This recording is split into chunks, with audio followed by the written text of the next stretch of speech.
أسعار المواد الغذائية في العالم تراجعت بنسبة 20.5%، وإن كانت لا تزال مرتفعة جدا بحسب الفاو. إليكم التفاصيل. أعلنت منظمة الأمم المتحدة للأغذية والزراعة فاو أن الأسعار العالمية للمواد الغذائية، وإن كانت لا تزال مرتفعة جدا،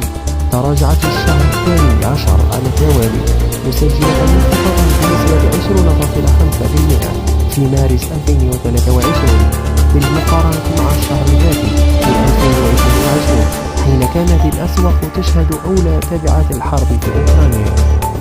وأفادت الفاو أن الوفرة المتاحة وضعف الطلب على الواردات وتمديد المبادرة حول حبوب البحر الأسود، الاتفاقية التي سمحت بتصدير الحبوب الأوكرانية،